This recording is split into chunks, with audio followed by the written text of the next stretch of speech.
ադրբեջանական կողմին միշտ էլ անհանգստացնել է մեր գոյությունը։ Ինչպես որ մեր պետականության գոյությունը Ղարաբաղյան կլանի շատ անհանգստացնելու է։ Դրա համար կարող են բամբասանքներով զբաղվել եւ պետականական գործունեությամբ։ Հիմա վերադառնանք այդ խնդրին։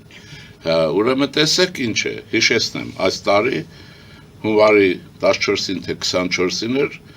կնքվեց այն համաձայնությունը կամ փաստաթուղթը ստորագրվեց, որը Հայաստանի Միացյալ Նահանգների հարաբերությունները սահմանում է ռազմավարական գործընկերություն։ Մենք ինչ դիտում ենք, սրա արդեն փաստաթղթի տեսանկյունից պիտի դիտենք, դրանից բխեց նաև օգոստոսի 8-ը եւ մնացածը, ինչպես կառավարության գործունեությունը մեր, այնպես է նորմալ ընդդիմությանը, բայց ոչ ռևանշիստների։ Նորմալ ընդդիմություն հայություն լավ չի հասկանում։ Մի մասը իհարկե։ Դա գիտի թե հայոյանքը իշխանություն գծել է։ Ուրեմն հատկապես Թուրքիան ասեմ, եթե այդքան դուք ընդդիմություն եք ուզում, դե ձեր ապրած երկրներն գծեք այդ իշխանությունը, տեսեք ինչ կանեն։ Խոսքը օրենքը շրջանցելու մասին։ Հիմա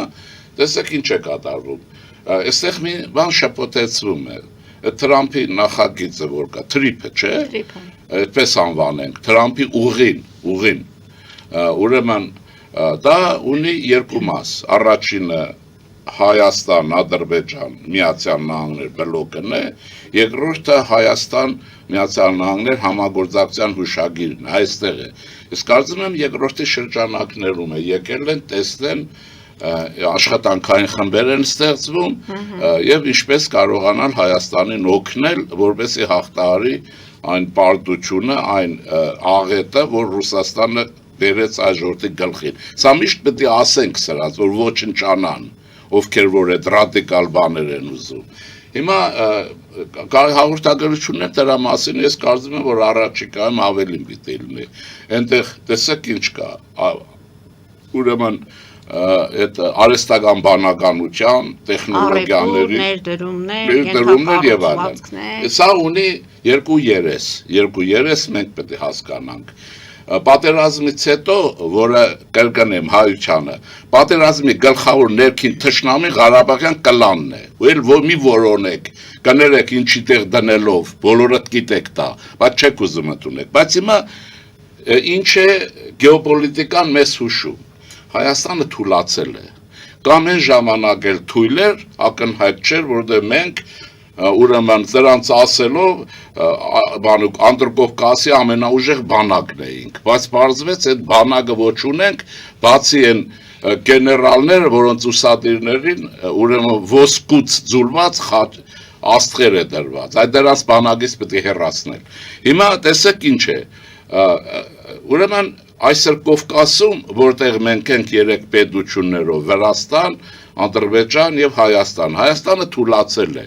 բայց այստեղ գեոպոլիտիկան պահանջում է, որ հավասարակշռություն առաջանա, սա նշանակում է Հայաստանը պիտի հզորացվի, եթե այդ հզորությունը չունենա նա, այդ հավասարակշռությունը այսօր Կովկասում չի լինի եւ Ադրբեջանը կմնա դոմինանտ պետություն, թելադրող, հիշեք, ինչին էլ որ ինքը ձգտում է, ինչի ձգտում է եւ հիշեք դրա թևը, այդ թևի միջալոց Ղարաբաղյան կլանի բարագլուխներին է վերաբերում, հաջորդին չի վերաբերվում, ուրեմն, բայց եւ նրա հայտարարությունները, որ չի թույլ տալու, չէ, հիշում եք, չէր կարասնեմ, որտեղ այնքան է ասել եւ այլն, բայց հիմա չի կարող հաշվի չառնել Միացյալ Նահանգների տեսակետը եւ առհասարակ ոչ մեկը չի կարող հաշվի չառնել նաեւ Հայաստանի Հանրապետության ուրեմն քաղաքականության ճկունությունը, նորարարությունը։ Նույնիսկ Վրաստանը, եթե դա Վրաստանը ոչ մեկը չի կարող, Պուտինն էլ չի կարող, Զախարովան էլ չի կարող։ Ոչ մեկը չեն կարող։ Հիմա բացի այն որ կարող է օգուտներ ունենան, եթե բանականորեն մոտենան։ Հիմա Հայաստանը պիտի այդ կենսունակությունը ձեռք բերի, դա տնտեսական է, առաջինը տեխնոլոգիական է, որ հետը մնա մշակութայինն է։ Մենք գողական բարքերը չենք հեռանում։ Պետության հանդեպ ուրեմն մեր թշնամական վերաբերմունքը կամ էլ ուրեմն մարդկանց հակադրել պետության իշխանություն, այս բնազդիկ չենք հեռանում։ Միշտեր դա պիտի լինի։ Հայաստանը պիտի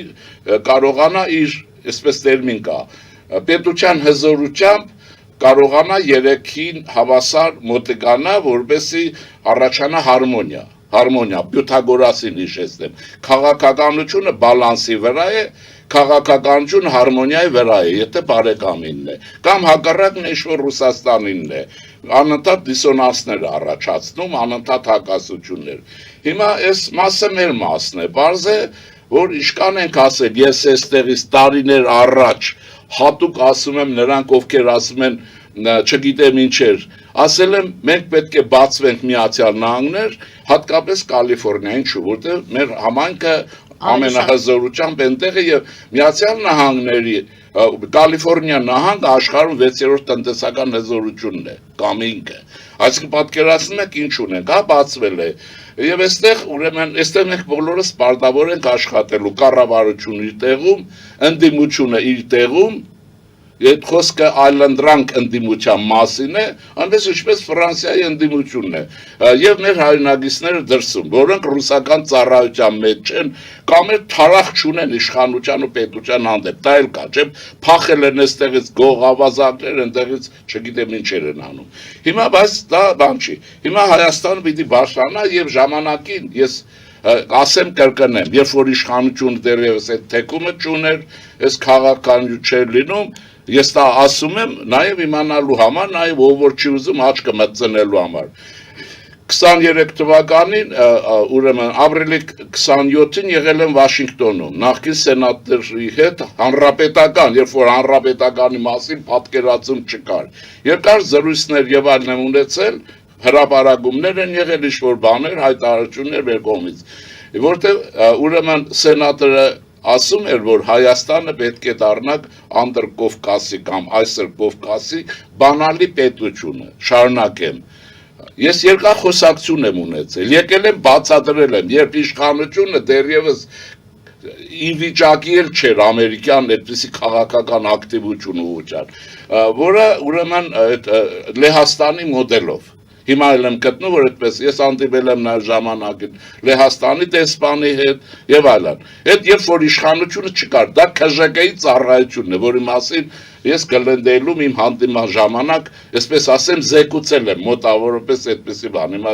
ճշգրիտներ։ Ուրեմն սա պիտի բարձրանա եւ հանրապետականների մեջ այո կա այն տեսակետը, որ Հայաստանի քրիստոնեական որպես պետություն գործունեությունը պետք է դեր խաղա, այս չեկիստների համար մահ է, ռսաստրուգների, նկատի ունեցեք։ Հիմա դեմքները փոխել են, կաթողիկոս են խաղացնում։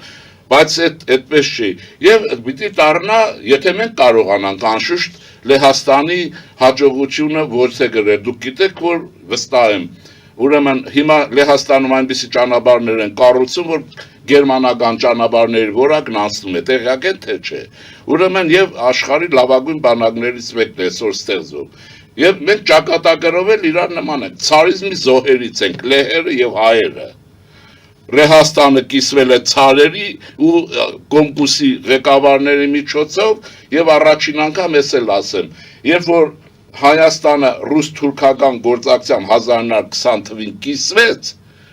Կարսը հանձնվեց եւ այլն։ Դրա մոդելը հետո 39 թվականին ռուսները կիրառեցին Հիտլերի հետ միասին Լեհաստանի հանդեպ։ Մենք մոդելը մենք ենք։ Հիմա կարող է ինֆարկտ ստանան, բայց եթե ակուշներ կան, կներեք, թողել ստանան։ Առաջինը հոշոտման մեր մոդելը, որ կիրառել է, այն Կարսը ընտեղ մնաց, Նախիջևանն ընտեղ մնաց, ըստեղ ռսակոծերը պանակ քայքայեցին, պետություն քանդեցին եւ օպոզիցիա եղան, ինչպես որ հասկացվում է, այսօր էլ որոշների կողմից։ Եվ այսինքն այս իմաստով ճակատագրերի նույնականություն էլ կա, նաեւ ասեմ, դուք գիտեք աշխարհում հայտնի է լեհական ազատասիրությունը, լեհական լեհ ժողովրդի կռիվ իր հայրենիքի համար։ Ինչի մենք վատ ֆիտայական շարժում ենք ունեցել, վատ ենք կռվել։ Միջազգային իրադարձությունն է շատ վատ եղել եւ մենք դաշնակիցներ չենք ունեցել։ Այն կարգի մանավանդ տորպետահարվել ռսակո խանջանների կողմից Հայաստանը տորպետահարվել է։ Հիմա այս հարցը պիտի լուծվի եւ ես հիմա էլ աշխատում եմ աշխատանքի վրա, ես ուզում եմ այն պարամետրերի մեջ Հայաստանը քրիստոնյա ժողովրդավարական գուսակցությունը ներկայացնի ընդրություններին Կովկասի բանալի պետություն, բանալին ինչ է նշանակում, կուզեմ կփակեմ, կուզեմ կբացեմ, Լեհաստան, հիմա այս Սա էլ մի մաս է, բայց կա սա մեր խնդիրն Հիմա է։ Միացյալ Նահանգները այդ մեր ուզենալու Դե հետ տեխնոլոգիա տալիս են, կանտլիս են, այսինքն այդ գլչում են։ կողպեքի միջուկը Եվ ի տարբերություն նախկին իշխանությունների, այսօրվա իշխանությունները, որոնց քննադատում են ինչա, գոնե լավ անգլերեն գիտեն, ուռելուց բացի շատերը բան գիտեին, այս բոլորը պիտի շատ դաժան ձևով մակրվի ասվի։ լավ ռուսերեն գիտեն։ Լավ ռուսերեն չեմ կարծում, ես շատերից ճանաչել եմ, ոչ մի ռուսերեն էլ չգիտեին, այն չիմացողի համար է։ Ուրեմն տեսեք ինչ կա, ուրեմն մենք պիտի թավասարակշռությունը ապահովենք, ովքեր են օգնում մեզ։ Հնդկաստանը, ուրեմն Ֆրանսիայի մասին խոսք չկա, Ֆրանսիան ճեղքեց այդ բոլորը եվրոպական ուղղություն եւ ուրեմն Միացյալ Նահանգները եւ մնացածն արդեն երկրորդական է դառնում Լեհաստան եւ այն չէ բանը այնտեղ Հունաստան եւ այլն ես սրան պիտի հասնենք եւ այստեղ տիկնոջ այցը կարծում եմ այս պարագայով հիշեցնեմ հետեւյալը Նենսի Փելոսին, որը հայկական հարցի լավագույն գիտակ է եւ ցեղասպանությունով եւ ուրեմն կյանքի առումով եւ սփյուռքահայության ժամանակին երբ որ դեմոկրատներն էին իշխանություն հիշում եք երբ որ եկավ Երևան նրանից նախորդ Վաշինգտոնից թռնելուց առաջ ինչ ասեց ժողովրդավարությունը շարժվում է Ամերիկայից դեպի Ուկրաինա, Ուկրաինայից Թայվան, Թայվանից Հայաստան։ Ես այդ ժամանակ ասել եմ, այստեղ առաջանում է ժողովրդավարության պատնեշը Բարենցի ծովից, Վարչյան պետություն Լեհաստան, Ուկրաինա դեպի Արաքսի հովիտ։ Այսօր իրականություն չի։ Ուրեմն դրա համար քաղաքականություն հասկանալ է պետք, ոչ թե պետության հիմքերը քանդել ու նայել նախագահն ուր գնաց, բժիշկն ուր գնաց, այս ոնտեղ չեխոտկա կպնեն, փախնեն, գողական եւ այլն։